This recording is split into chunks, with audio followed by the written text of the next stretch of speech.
जो लगता है कि ऐसा आदेश कैसे कर दिया, ऐसा तो नहीं होना चाहिए था। अब जैसे शिवाजी गए समर्थ गुरु रामदास जी के पास दीक्षा लेने के लिए, तो उन्होंने कहा हमारा पेट बहुत दर्द कर रहा है आज तो बोले गुरुजी राज वैद्य बुला देते हैं। बोले राज वैद्य की जरूरत नहीं, सिंगनी का दूध पीते हैं तो पेट ठीक हो जाता है। जाओ जंगल में, बिना किसी गार्ड के, सैनिक के, अंगरक्षक के, बिना अस्त्र के सिंगनी का दूध ले आओ। अब सिंगनी कोई गाय है क्या? और सिंगनी का दूध स्वर्ण के पात्र में रुकता है, स्वर्ण का पात्र लो और सिंगनी का दूध लाओ। मतलब मरना है, सीधे मरना है। जंगल में खोजते रहे, देखा सिंह सावक उछल रहे तो समझाया सिंगनी नजदीक। जो सिंगनी ने देखा दहाड़ मारी और शिवाजी के ऊपर, सोई बीच में समर्थ गुरु रामदास जी प्रकट हो गए, से रोक दिया। बोले बस यही देखता था कि तन मन प्राण तू समर्पित किए कि नहीं। अब ये ऐसे कौन से होंगे जो तन मन प्राण इस तरह समर्पित कर दे।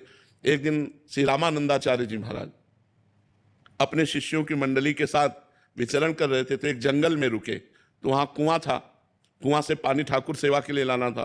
तो जब पानी लाया गया तो उसमें गंध थी पत्तों की। एक डाल ऐसे जा रही थी कुआं के ऊपर, उसमें पत्ते गिर रहे थे, पत्तों के कारण वो पानी में सड़न थी। तो उनका अगर ये डाल काट दी जाए तो पानी स्वच्छ और पीने योग्य हो जाएगा।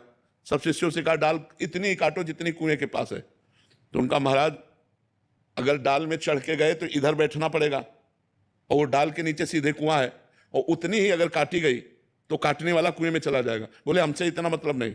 बोले आप आदेश करो तो पेड़ के पास से डाल काट दें। तो उन्होंने कहा नहीं, डाल केवल इतनी ही काटनी जो कुएं के ऊपर है। मतलब मरना है, जो शिष्य काटेगा वो मरेगा, कुएं में सीधे जाएगा कुल्हाड़ सहित। एक खड़े हुए, प्रणाम किया, गए, चढ़ करके आए और जिधर डाल थी उधर पकड़ करके काटा इधर से, क्योंकि इधर से ही काटते बनेगा। तो जे ही काटा सो मैं कुल्हाड़ सहित कुएं में चले गए। सब शिष्यों का गुरुजी तो मर जाएगा।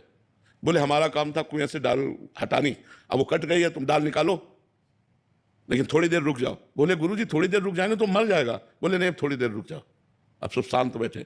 थोड़ी देर में नमो नमः जय हो की आवाज आने लगी, और देखा भगवान के पार्षद उन शिष्य को ऊपर छोड़ गए। वो गुरुजी के चरणों में प्रणाम किया।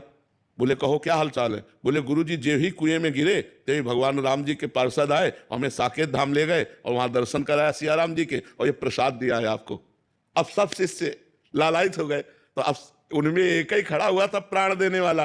तो कई गुरु की ऐसी आज्ञाएं होती हैं जो हमारी समझ के परे होती है, और उनमें भगवान का मंगल विधान होता है, पर हम अगर मान लें तो बात है। हमें